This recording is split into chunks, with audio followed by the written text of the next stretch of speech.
There's a mental shift that's provided me with some clarity, particularly when things don't happen right away. As we all know, the good things don't. Validation is stubborn. It'll take its time. So, positioning for that, putting yourself in the right mental state as you chip away, is huge. And the idea is, every day you move forward, it's not about the revolutionary, life-altering change in the now. It's about the continuous building up and positioning of oneself for an opportunity to come.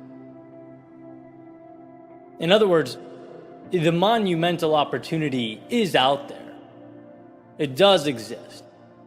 And you will inevitably cross paths with it. The question is, will you have grown as a person? Will your skills have been sufficiently developed? Will your overall competency have been elevated enough so that you're ready to receive it when you do?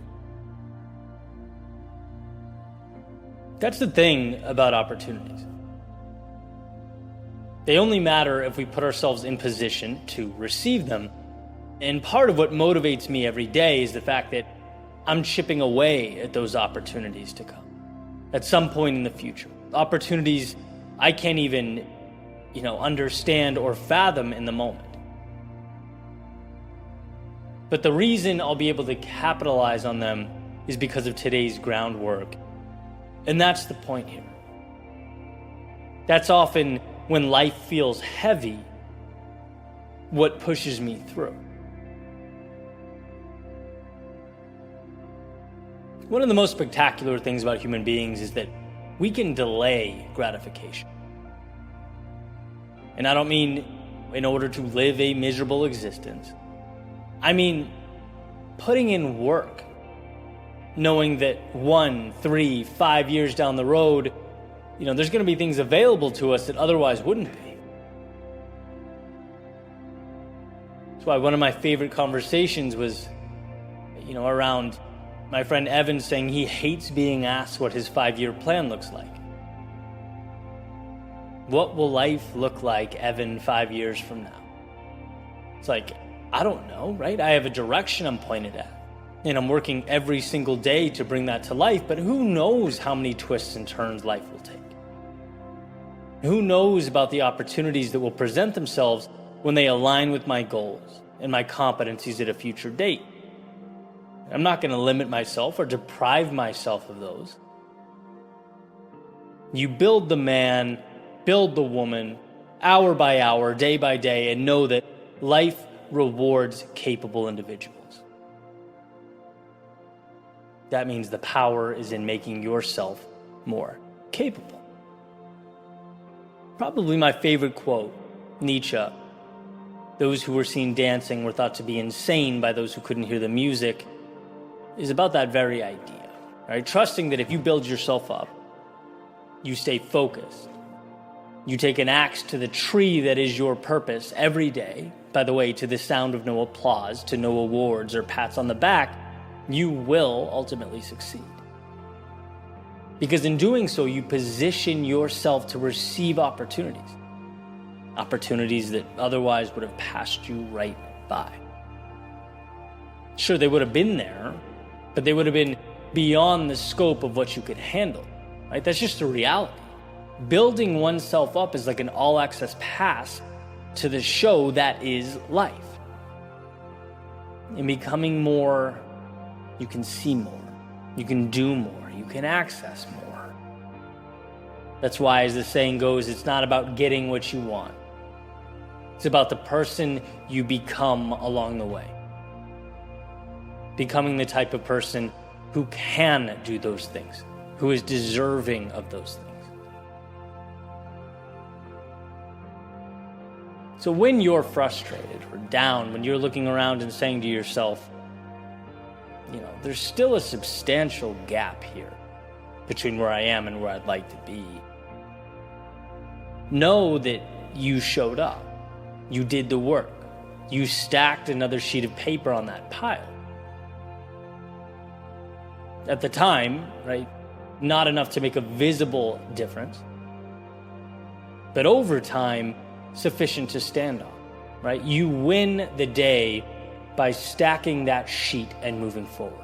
You win the day by understanding that you are more capable, more knowledgeable than you were yesterday. You've taken another step forward in positioning yourself to receive those opportunities that will come. If you hang in long enough, they always do. And when they do, you'll think back to all those days of frustration, those seemingly anticlimactic occurrences, and you'll be grateful that you saw it through, that you weren't frustrated or discouraged by the now, but rather saw it as the bridge to infinite opportunity.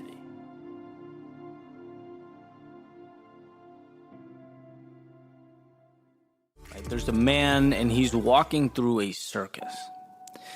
And what he's noticing as he looks around, he sees these massive elephants, right? I'm sure everyone knows how big and strong an elephant is. They have a rope around one of their legs connected to something, and that's what's holding them in place. And he's looking at them thinking, how are these enormous creatures being held in place by these little ropes, right? They could easily, have enough strength to just break free and run around, yet they're not. They're all staying right where they are. And so as he keeps walking, he finds someone and he asks them, how is it these elephants are constrained like that? And the person explains, well, when they're little, we do the same thing. Right? We take a rope, we tie it to one of their legs, connect it to something, and at that point, they are too small. They can't go anywhere. And every day, we do the same thing. And as they get older, they don't realize that they're big enough or strong enough to break free. Right? They maintain the idea that they're shackled by that rope or tied by that rope, that they're bound to the same place. It's mental. Right? And in fact, most limitations are mental. These elephants don't even realize their constraints are self-imposed. And if you take a step back, if you look at your own world, I think what you'd find is there are more of these ropes than we'd like to admit. And changing that is one, awareness, and two, a willingness. Like, what types of parameters have you made for yourself? Are you living in just because that's what you've always done? Right? What is your metaphorical rope? Is it a job? Is it a relationship? Is it a routine? Is it the courage to start something? Like, what is holding you back? What stories have you told yourself? Are you living by that dictate your actions and your days and ultimately your happiness that can change with a tug on a metaphorical rope? See, reality, your life is nothing more than what you've conceded to, what you've allowed it to be. It's a line in the sand, right? And the message today is so incredibly simple. It's to look around you and pinpoint where those lines can be redrawn, where that rope needs to be pulled. What invisible walls have you created for yourself? Because in life, there's one truth, right? Things only stop when you do. Life stops when you decide to stop. And sometimes you realize it and sometimes you don't. Sometimes you need the reminder to look around you, right, and realize how courageous you are, how much you're capable of if you see beyond the immediate. Because reality was not destined to be. It's what you've allowed. It's what you've created. It's what you've accepted. So let's tear down those walls and build something incredible. Have an amazing Saturday. Catch you guys tomorrow.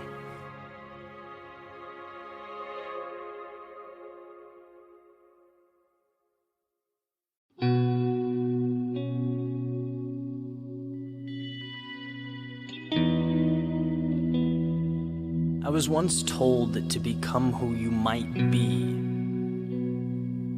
you you have to walk away from what you are. That maybe I couldn't see it at the time, but somewhere locked away in the depths of my soul existed the spark, the flicker of light that would change everything. All I had to do was find it. Those footsteps, they define your destiny. A symphony that becomes your soundtrack, wind for your sails. They are the song that will guide your journey. In your pockets, they can be empty if your heart is full. The book can be unwritten if you hold the pen. The path can be unclear if you just trust yourself. This is the lens that illuminates your world. And when you fall, promise to get back up. When you feel misplaced, remember that getting lost is how you find yourself. When you're scared, know that it's darkest before the dawn. These are the stairs that will take you higher. Tired is not defeated. Wandering is not lost. Vulnerability is not weakness. Mistakes are not defining. Hardship is not a deterrent. These are pages in the story you're writing. And it's the story of a lifetime.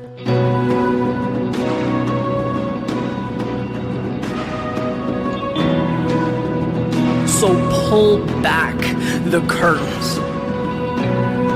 Dance in the moonlight, sing at the top of your lungs so that every soul from here to infinity ignites.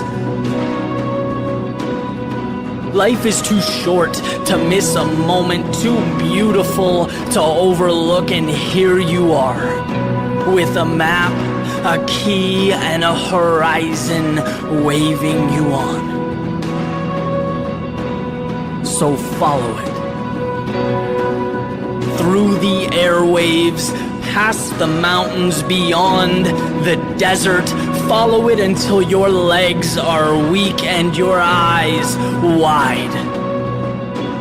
Let it be the song that carries you home. This is the story of a lifetime.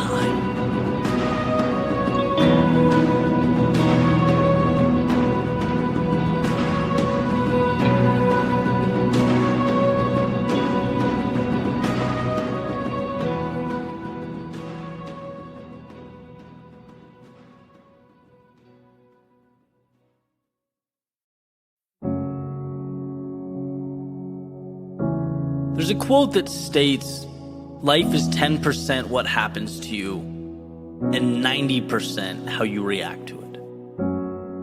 Which means that your reaction is drastically more important than the circumstance. And that's critical to know. It's critical to understand that nothing, no one in life has more power over your own situation than you.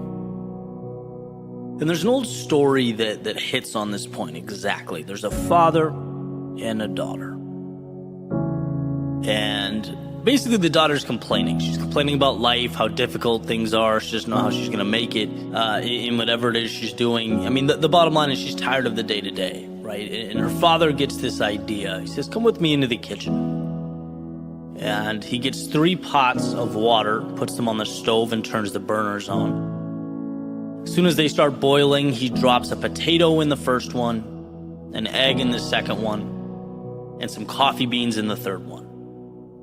And after some time goes by and they boil a little bit, he pulls them out, right? He puts the potato in a bowl, he puts the egg in a bowl, and he takes a ladle and he puts some of the coffee in a cup.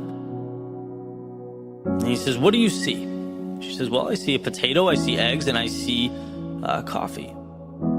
He says, yeah, but look closer. There's more there. And she goes and she touches the potato and it's now soft. And he hands her the bowl with the boiled egg. And she takes the shell off and breaks it open. She sees that it's hard inside. Then finally he asks her to take a sip of the coffee. And, she smells it. She takes a sip and a smile comes to her face.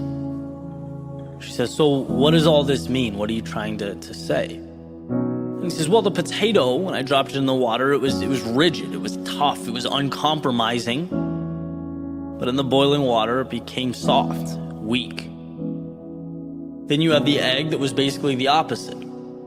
This delicate layer protecting a liquid center, and the boiling water made it hard. And then there was the coffee. That wasn't just changed by the situation. It created something new. It took the same adversity and used it as a lever to bring something beautiful into existence. He then looks at his daughter and says, look, when things become challenging, when things become difficult, which one are you? What's your approach? See, maybe the question is not about how challenging the situation is, right? Maybe we've been asking the wrong question. Maybe it's, how do you transform yourself and by default, the world around you? How do you take your strengths, your values, your loves, your joys, your happiness, and let that lead you into something bigger? When life gets hard, and it does, what do you become?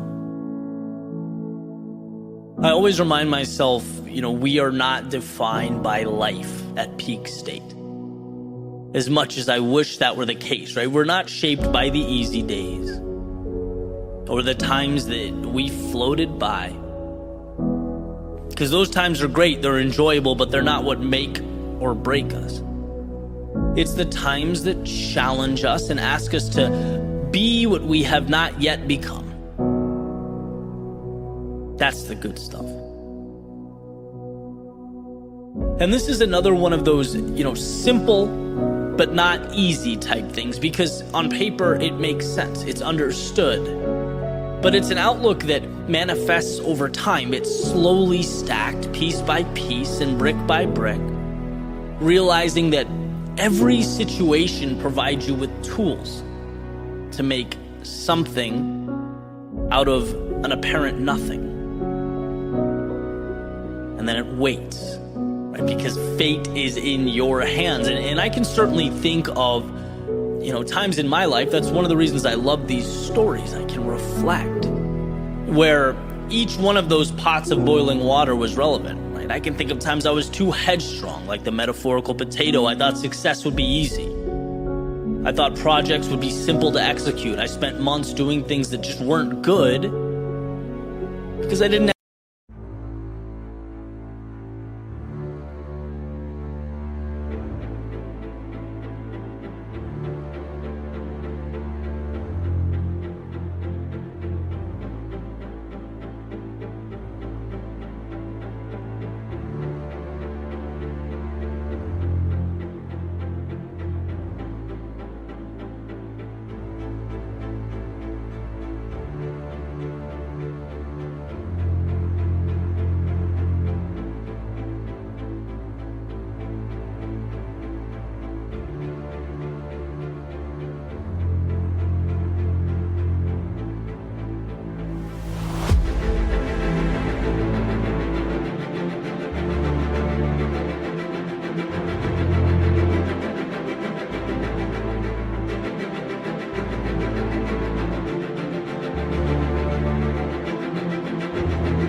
ask, what does the world need?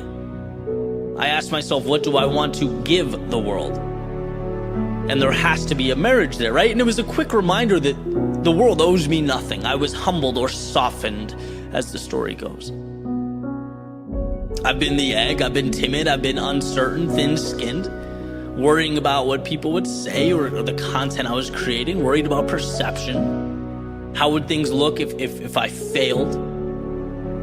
And very quickly, I learned that when life is a game of comparison or one-upmanship, when you do things for reasons and people other than yourself can't win. You overcompensate. You do things for the wrong reasons and you lose yourself. You become hardened.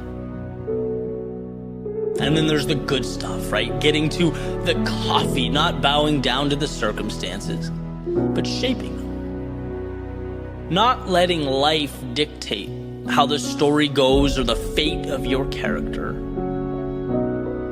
And what's interesting is I'm pretty sure that being that metaphorical egg and the potato, they lay the foundation to become the coffee, the life lessons, the falling down, the picking my ego up off the floor, learning to trust myself, not be led by the opinions and expectations of others.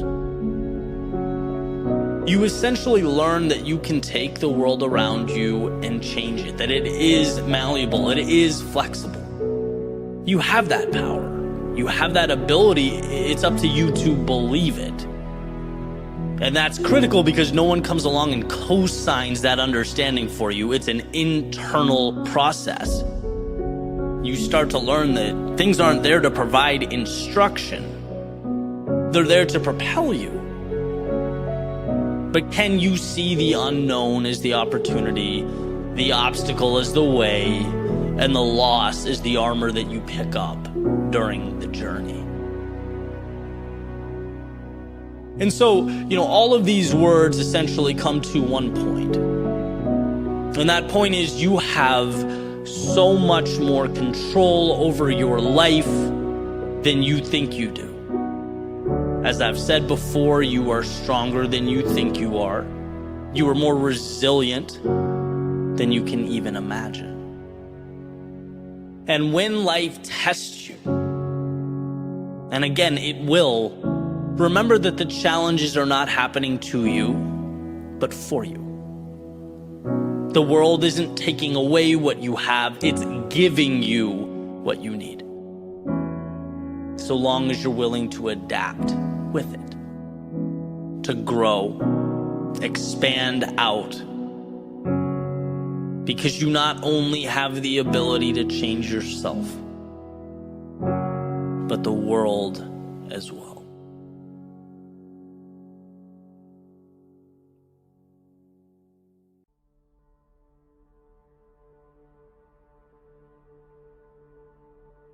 Why is this battle you versus you?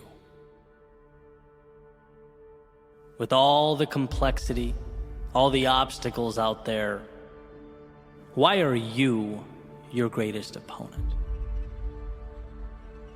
Well, to put it simply, because all those obstacles and all that complexity still can't tell you no. They can't say enough is enough. They can't look back at you and say, let's just settle for what we have now. No, only you can do that. The world may create the landscape. It may construct the terrain and those obstacles.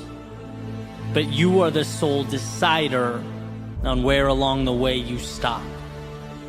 You decide how far you want to go and how much you are willing to endure. When it comes to your advancement or limitation, you are in the driver's seat. I just picked up a copy of Will Smith's recent book, and one of the ideas that stood out to me was resilience. And this part in the book, it's actually kind of uncomfortable to get through, but incredibly powerful. He's talking about his childhood and the polarity of his father's personality. A man who would do anything to provide for his family. He took pride in that and saw it as his primary responsibility, but simultaneously was their greatest source of pain.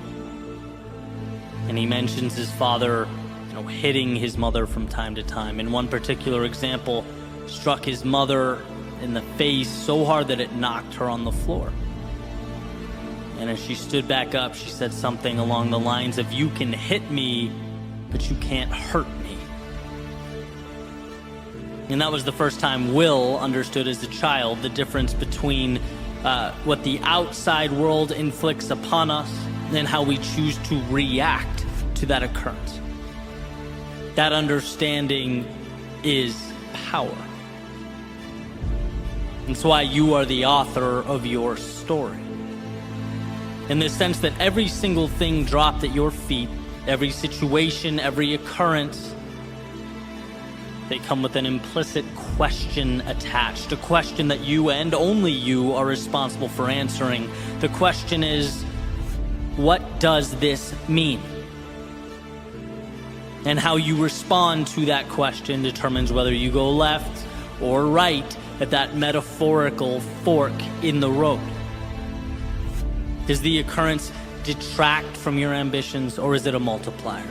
Does it confirm your doubts and insecurities, or is it your reason to rise to the occasion?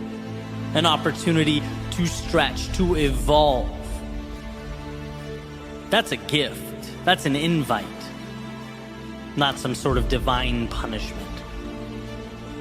But the challenge is removing the layers until you arrive at the value. And it's hard. But you get there by saying yes. You get there by choosing to see the value. And here's a quick example. My favorite thing about athletics, which was, for me, a ton of running. Now I throw more interval training in there, but the same concepts apply. It's a chance to remind myself that I don't negotiate with my weakness. I don't give myself an opportunity to rationalize with the voice that wants me to quit. That question, that fork in the road, I answered it. I charted its course before the workout started, knowing this is going to be uncomfortable at times, but it's where I need to go. There will be no more thinking from here on out.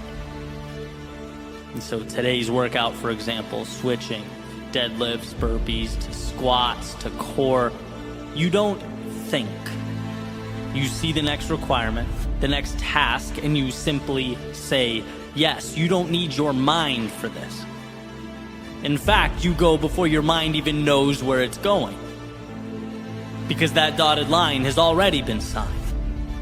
And that was the breakthrough for me. When you separate what you have to do with the hurt associated with doing that thing, you free yourself. After all, what's there to hold you back if you can't talk yourself out of doing things? See, we tend to think our greatest adversity is the pain, or the confusion, or the unknown. But it's like, no, those are the byproducts of doing anything of significance. The adversary is the voice that begs you to slow down because of those things.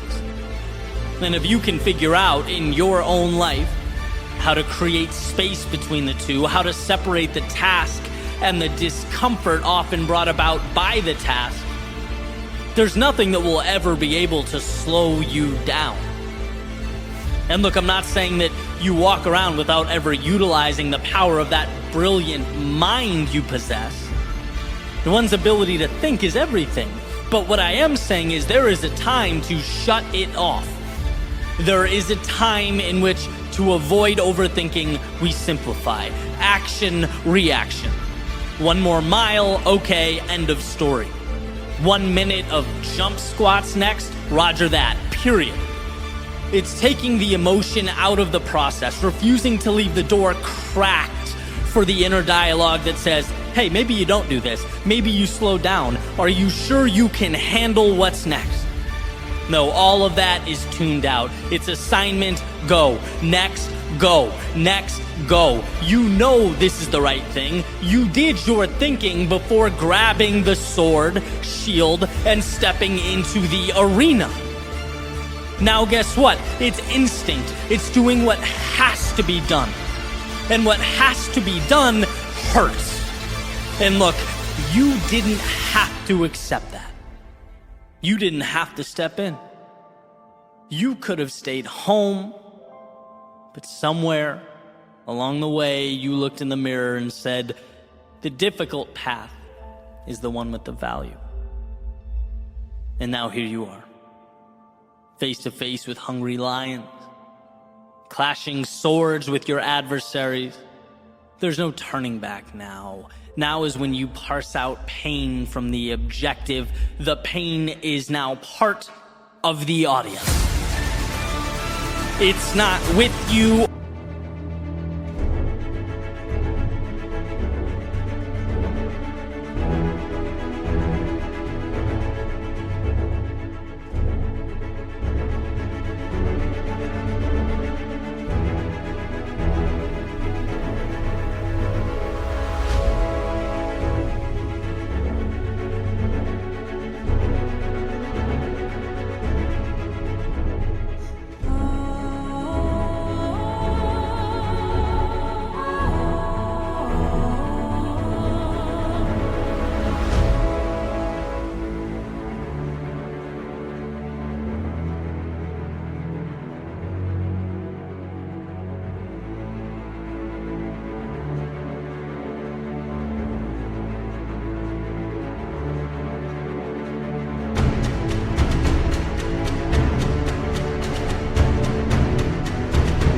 Or in you, it's watching from above as you do what you came here to do. So yes, those swords clash, but the eyes remain focused on what's ahead. And yes, those lions roar, but that's background noise. When you simplify your world into objective and action, there is time for nothing but forward progress. And sometimes that is all that is required of us. In the face of adversity, in the face of pain, self-doubt, in the face of discomfort, can you break your world down into nothing but one single step forward? One more set, one more rep, one more session, one more attempt, just one more. No rocket science, no negotiation, there's nothing to figure out here. It's walking the path before you. It's the discipline to carry on. It's one more swing of the axe. Audience or no audience, lions or no lions, you are bound to the universe at your feet. And that simplified concentration is why you will succeed.